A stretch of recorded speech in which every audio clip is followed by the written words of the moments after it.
민수기 26장 1절에서 4절입니다. 민수기 26장 1절에서 4절 말씀.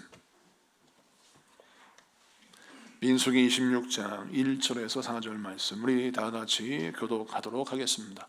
제가 먼저 봉독합니다. 연병 후에 여호와께서 모세와 제사장 아론의 아들 엘르아살에게 말씀하여 이르시되, 이스라엘 자손의 온 회중의 총수를 그들의 조상의 가문을 따라 조사하되 이스라엘 중에 20세 이상으로 능히 전쟁에 나갈 만한 모든 자를 계수하라 하시니, 모세와 제사장 엘르아살이 여리고 맞은편 요단가 모압 평지에서 그들에게 전하여 이르되, 여호와께서 애굽 땅에서 나온 모세와 이스라엘 자손에게 명령하신 대로 너희는 20세 이상 된 자를 계수하라 하니라.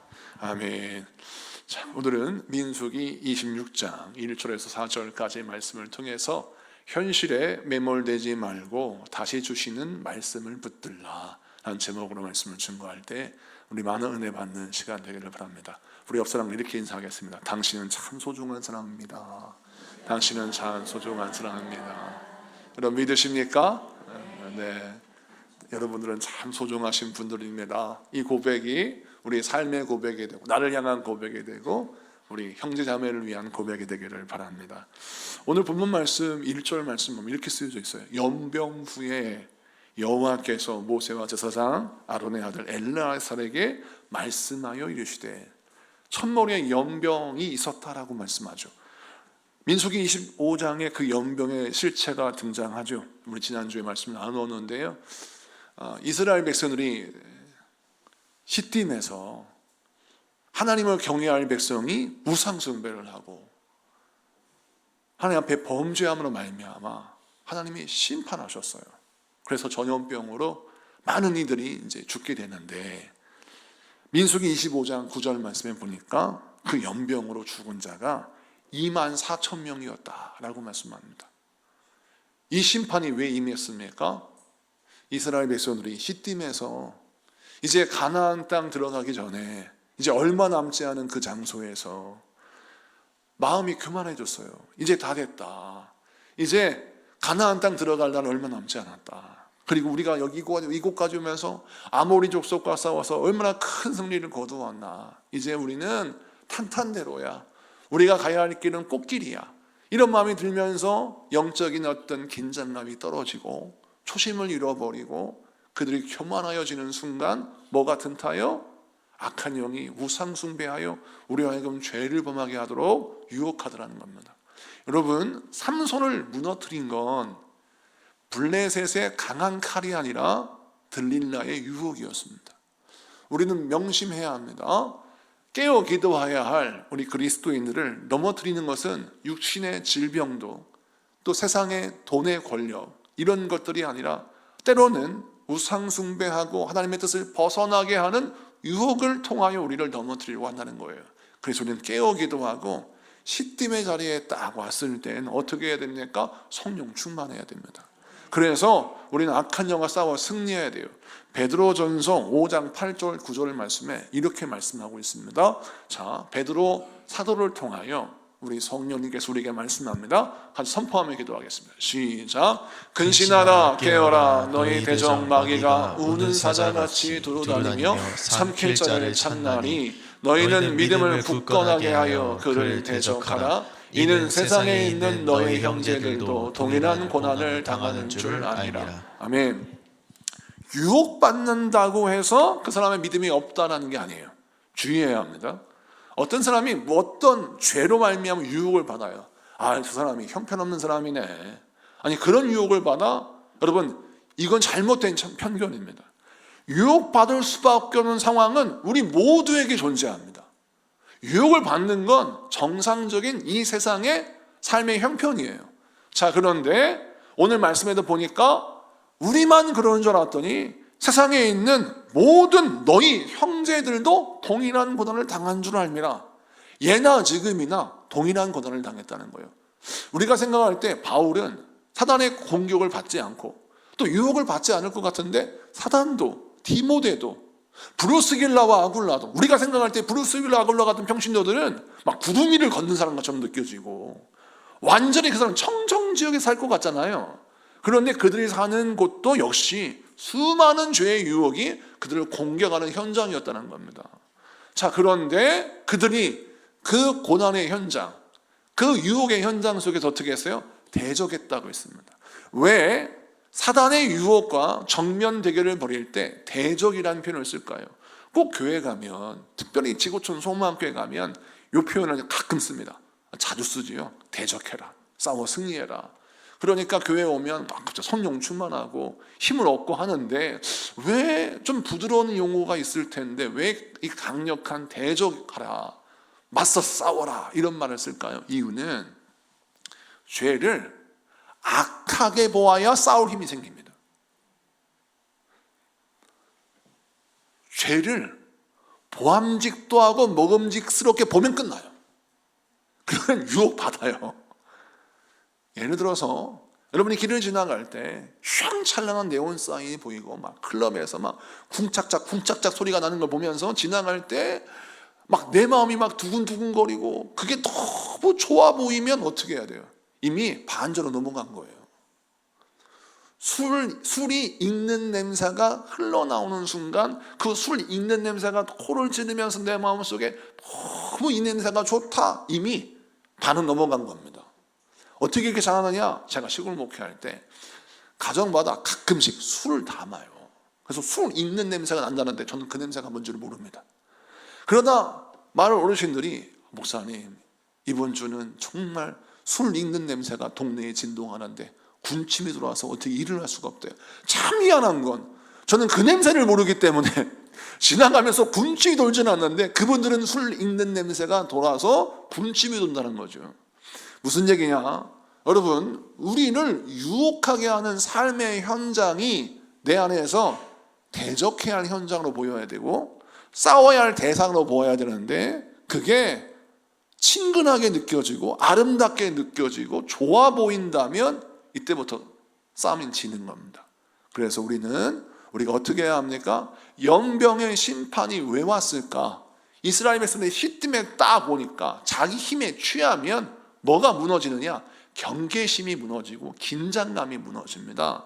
내가 우월하다는 생각이 드는 순간 이러한 유혹은 내가 능히 이길 수 있지라고 하는 교만이 싹 터요.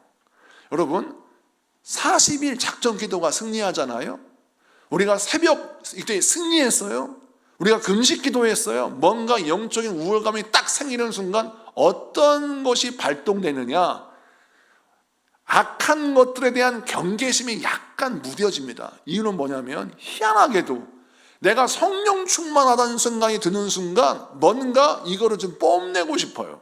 그래서 이것쯤이야 능히 감당할 수 있어 라고 하는 과신, 자기 영성의 과신에 빠지는 거예요. 그러다가 넘어지는 겁니다. 그래서 넘어진 자의 대표가 누굽니까? 다윗이죠. 다윗이 얼마나 성령 충만한 사람이고 하나님의 사람이었습니까? 그런데 승승장구할 때 넘어졌습니다. 이유는 무엇입니까? 나의 영성에 대한 과신이 그를 병들게 만들고 그를 타락하게 만들었던 것이죠. 그래서 오늘 베드로전서 5장 8절 9절 말씀에 근신하라 깨어라, 이 말씀 듣는 사람들은 누구예요? 신앙생활이 형편없는 사람들이 아니에요. 그들은 목숨 걸고 예수 믿는 그리스도인들입니다. 예수를 증거하고 예수를 믿음으로 말미암아 순교당하는 사람들이에요. 아니, 그런 사람들에게 근신하라 깨어라, 여러분 이게 사실은 어울리는 말이에요. 오히려 위로하면서 얼마나 믿음 지키기 위해서 고생하십니까? 여러분들을 볼 때마다 내가 늘 자랑스럽고 기쁩니다. 여러분을 도와줄 수 없어 내가 너무 마음이 아픕니다. 이렇게 위로하는 말씀을 해야 되는데 오히려 지금 믿음 지키기 위해서 죽어가는 그리스도인들에게 근신하라, 깨우라, 대적해라, 이겨라, 왜 이렇게 말씀할까? 도대체 맨날 왜 싸우라고 할까? 이유는 뭐냐면 전투적인 인생을 살라는 강요가 아니라 내가 영적으로 우월하다는 생각이 드는 순간 영적인 경계심이 무뎌지면서 죄를 범할 수 있는 기질이 드러난다는 겁니다. 그래서 우리는 어떻게 합니까? 악한 것들에 대한 분명한 분별이 보여야 돼요. 그래서 우리가 나의 신앙을 점검할 때 하나님이 악하다고 말씀하시는 것을 딱 봤을 때 그것이 아름다워 보이거나 그것이 보암직도 보이고 먹음직스럽게도 보이고 뭔가 친근하게 느껴진다면 내가 지금 아직 덜 됐구나. 내가 지금 아직 분별력이 없구나. 내가 지금 영적으로 변화되지 못했구나. 그래서 기도하고 변화되어서 그것들을 대적할 수 있는 경계심이 내 안에서 회복될 때 우리는 성령 충만하여 연병과 같은 죄의 전염병을 이길 수 있는 우리 모두가 될 줄로 믿습니다. 두 번째 말씀을 보면 24,000명이 심판을 받아 죽을 만큼 하나님이 진노하신 사건이 이 시딤의 사건이잖아요. 그러면 우리가 생각할 때 하나님께서 이렇게 진노하셨으니까 이스라엘 백성들에게 실망하셔서 이스라엘 백성들을 버리실 것 같은데 오늘 말씀 보세요. 1절에 아론의 아들 엘르아살에게 말씀하여 이르시되 라고 하면서 인구 개수를 말씀하시지만 뒤이어 보니까 하나님이 계속해서 이스라엘 백성들에게 생명의 말씀, 은혜의 말씀, 우리 삶을 인도하는 어떻게 행동해야 되고 어떻게 살아가야 하는지 우리 일상생활을 이끄시는 하나님의 말씀을 듣게 하시는 그 말씀에 듣는 기회가 열리게 된 겁니다. 여러분, 이 말씀을 통해 주신 메시지가 무엇입니까? 우리가 인생을 살다 보면 실패를 만납니다. 그러면서 넘어지죠? 넘어지면서 우리가 낙심해요. 낙심하고 주저앉아서 나 같은 사람이 어떻게 다시 재기할 수 있을까? 나 같은 사람이 어떻게 이 일을 해결할 수 있을까를 고민하고 기도합니다. 그러다 보면 현실의 실패의 결과 때문에 막 매몰돼 가지고 현실에 매몰돼서 이제 끝났어. 아무것도 이룰 수 없어. 라고 좌절합니다. 그런데 오늘 성경 말씀 우리에게 뭘 설명하냐면 그 연병이라는 심판을 받은 다음에도 하나님은 그들에게 다시 말씀하시고 다시 기회를 주셨어요. 그래서 우리는 어떻게 신앙생활에 되면 죄로 말미암아 실패했다 할지라도 나의 연약함과 부족함 때문에 넘어졌다 할지라도 그 넘어진 현실, 실패한 현실에 매몰되면 절대 안 돼요. 다시 나에게 말씀하시는 하나님의 말씀을 붙들어야 됩니다. 그런데 이스라엘 백성들 연병으로 무너졌잖아요. 하나님의 심판하면서 24,000명이 죽었잖아요. 그런데 그들에게 다시 말씀을 시작하시는데 왜 하필이면 인구조사를 하라고 했을까? 이런 것도 좀 고민해 봐야 돼요. 제가 성경을 연구하면서 25장, 26장을 읽어보면서 참 이게 이상한 거예요. 왜냐하면 방금 25장에 24,000명이 죽었다고 했잖아요. 그럼 숫자를 세면, 인구조사를 세면 24,000명의 표가 확 날까 안 날까요? 나죠. 여러분, 우리 모든 성도님들은 모르시겠지만 교회가 부흥되는 건 표가 안 나는데 빈자리는 금방 표가 확 납니다. 보여야 할 권사님이 안 보이면 벌써부터 표가 확 나는 거예요. 우리 기도회 용사가 오늘 빠졌네. 우리 교회에 기도 용사들 계시지 않습니까?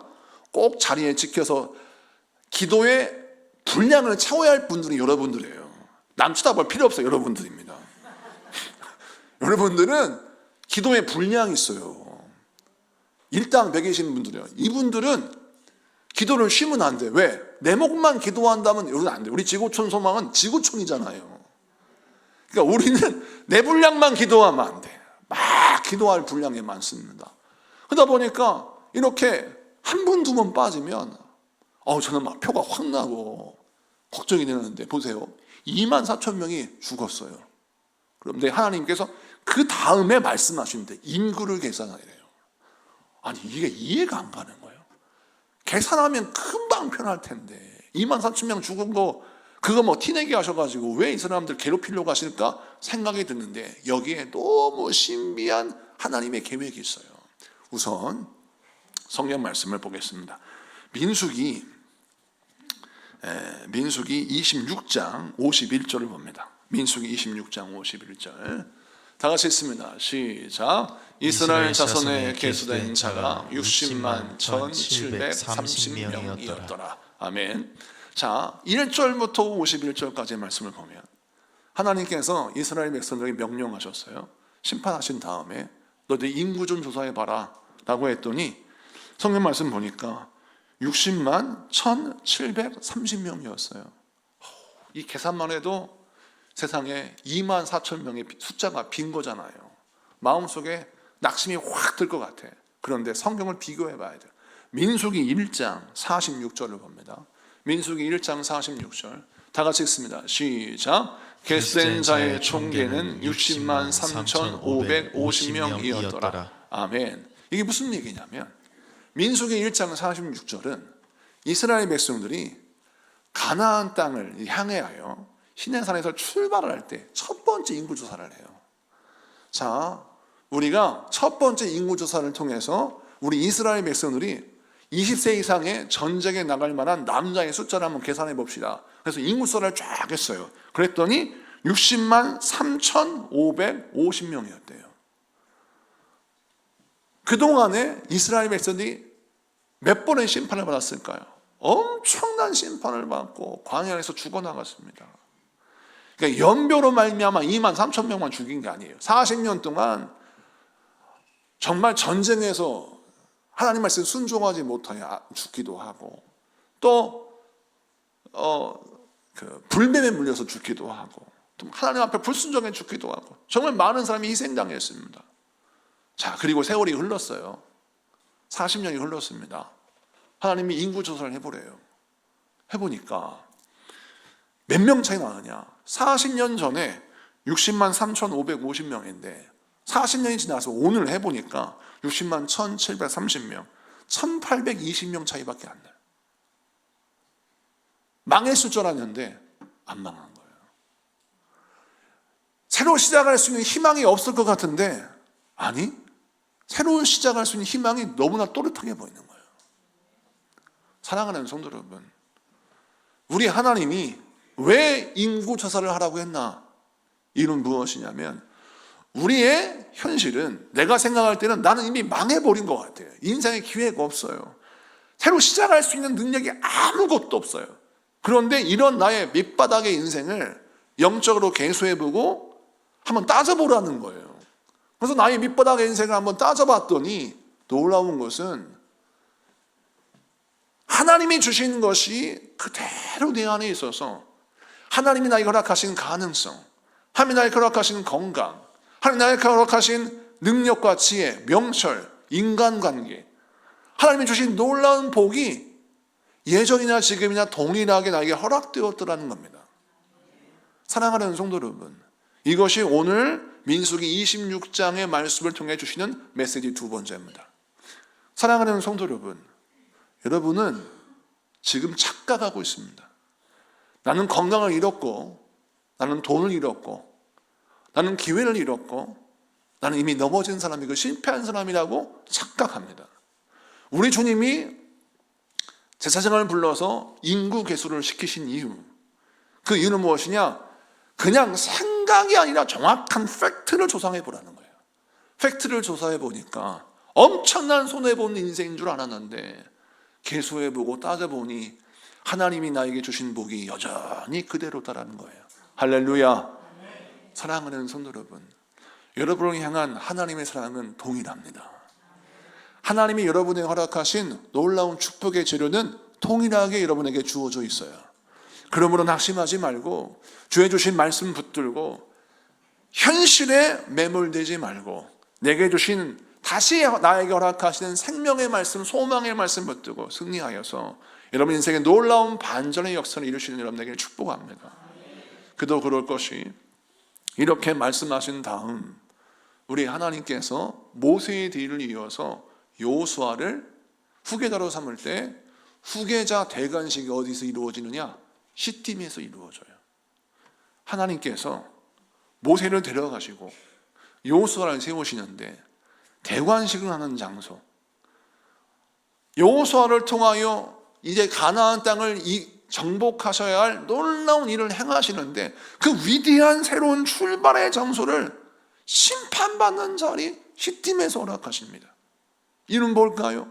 우리 하나님께서 낙심해 있는 이스라엘 백성들에게 우리 하나님이 어떤 비전을 주시느냐? 이 자리가 실패의 자리인 줄 같지만 이 자리에서 다시 회개하고 다시 네가 하나님 말씀 붙들면 네가 다시 일어설 수 있다라고 말씀합니다. 그래서 이 시딤에서 우리 하나님이 새로운 리더를 세우십니다. 그리고 이 시딤의 자리에서 이곳에서 신명기 말씀을 가르쳐요. 신명기라 함은 이제 가나안 땅 들어가야 할 새로운 광야 2세대에게 하나님의 말씀을 주시는데, 신명기의 말씀 여러분이 읽었잖아요. 여러분 잘 아시잖아요.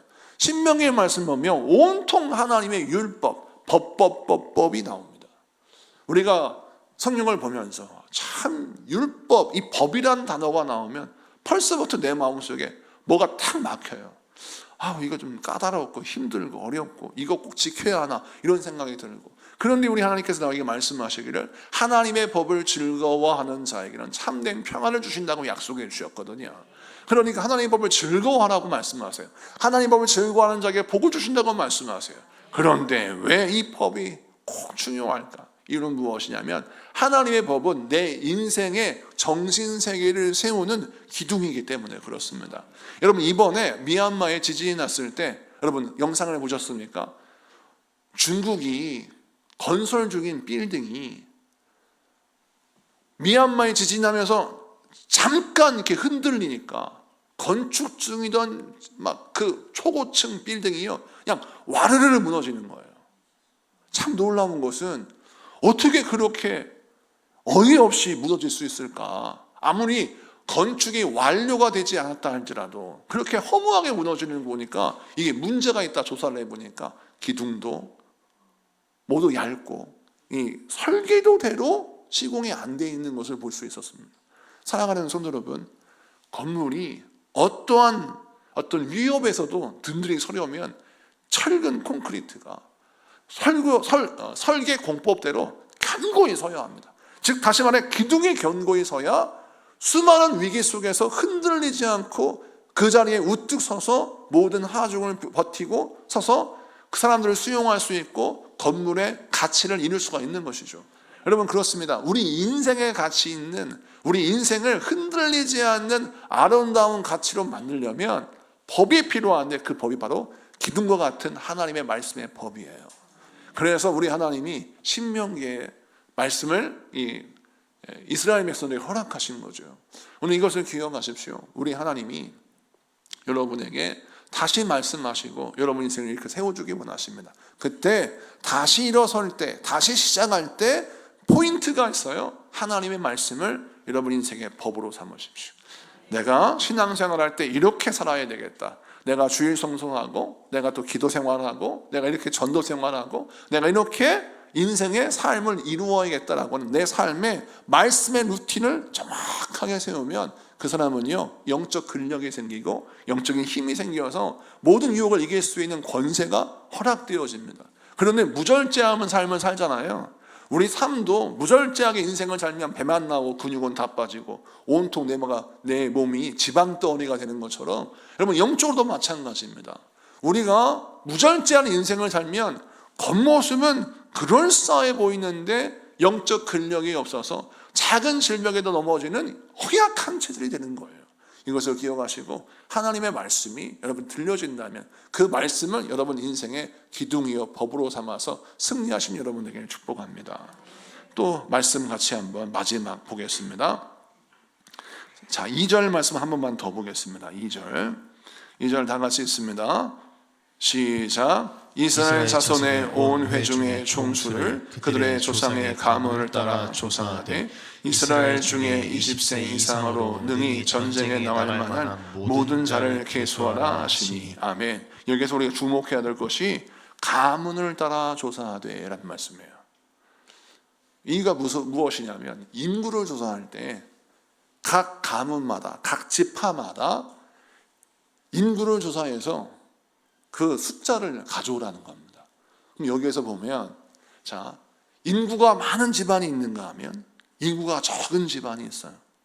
우리가 생각할 때 인구가 많은, 숫자가 많은 지파는 그야말로 엄청난 복을 받을 것 같고, 숫자가 적은 지파는 시련과 환난을 통해서 지리멸렬할 것처럼 보이는데, 우리가 성경 말씀을 여호수아를 읽어보면 하나님께서요 어떻게 진을 뽑고 행정하셨냐면 이 40년 동안 어떻게 이스라엘 백성을 인도하셨느냐, 인구수가 많은 지파만 같이 똘똘 뭉쳐서 진을 만드신 것이 아니라 인구가 많은 진이 하나 있고 그 다음에 인구가 많이 있는 그런 지파가 있고 인구가 적은 지파를 그 인구가 많은 지파와 함께 조를 이루어 한 진을 만들게 했어요. 그래서 이스라엘 백성들이 동서남북으로 진을 만들었는데, 자, 동서남북이라면 우리로 말하면 교구를 만들 때 1교구, 2교구, 3교구, 4교구 조직을 세우는데, 1교구에 가장 열심히 있는 셀을 하나 기둥처럼 세우고, 2교구에 가장 또 열심히 있는 숫자가 많은 셀을 또 기둥으로 세우고, 3, 4 이렇게 세우는 거예요. 그 다음에 두 번째, 가장 열악한, 가장 힘든 새 가족들만 모여있는 그런 셀을 가장 잘하는 셀과 붙여서 1교구, 2교구, 3교구, 4교구로 묶었다는 거예요. 이해하시겠지 무슨 얘기인지. 자, 그러고 나서 처음에 이렇게 시작했는데 40년이 흘렀어요. 가문별로 조사를 해봤더니 참 놀라운 것은 숫자가 너무 작은 지파와 가문은 40년 동안 질병으로 쓰러지고 전쟁에 쓰러지고 심판받아 쓰러지고 물뱀에 물려 쓰러져서 다 사라질 것 같았던 그런 지파들이 존재하고 가문들이 존재하더라는 겁니다. 그걸 통해서 뭘 얘기해요? 하나님이 우리의 섬김과 우리의 협력을 통해서 나만 사는 게 아니라 모두 살게 하신 은혜를 보여주셨다는 겁니다. 사랑하는 성도 여러분, 우리 지구촌 소망교회가 필리핀 선교를 가려고 하잖아요. 뿐만 아니라 우리 주변에 있는 영혼들을 전도하려고 하잖아요. 왜 우리가 전도하고 선교하려고 합니까? 우리만 잘 먹고 잘 살아도 되는데, 이유는 무엇이냐면 우리는 많은 숫자를 가진 가문이요, 많은 숫자를 가진 지파이기 때문입니다. 우리가 작은 교회를 섬기고, 우리가 해외 선교를 나가고, 또 개척교회를 섬기고, 또 주변에 있는 예수 믿지 않은 사람들을 섬기고 그들을 주님께는 인도하는 이 전도야말로 숫자가 많은 가문과 숫자가 많은 지파가 가져야 할 사명과 비전이어야 된다는 것을 우리 주님 보여주시기 위하여 가문별로 개수를 회부하는데, 놀라운 것은 우리 주님이 그렇게 조를 짜신 동서남북 진이 골고루 성장하여서 가나안 땅을 정복하고 하나님이 예비하신 땅을 차지할 수 있는 그런 지파의 숫자를 보유하고 있더라는 거예요. 할렐루야. 이것을 기억하시고 저와 여러분 신앙생활 하실 때 내가 가진 것이 많으면 어떤 사명을 가져야 합니까? 하나님이 나에게 큰 그릇을 주셨구나, 이 그릇을 가지고 이 숫자를 가지고 주님께 쓰임받게 하소서라고 기도하시고, 적은 숫자를 가지고 있으면 낙심하지 말고 하나님이 모든 것이 합령하여 선을 이루게 하셔서 이 적은 숫자도 하나님께 귀하게 쓰임받을 수 있는 기회를 주실 줄로 믿고, 주여 나의 적은 숫자를 통하여 일하여 주시옵소서 기도하시는 여러분에게 축복합니다. 다 같이 찬양하고 우리 같이 기도하겠습니다.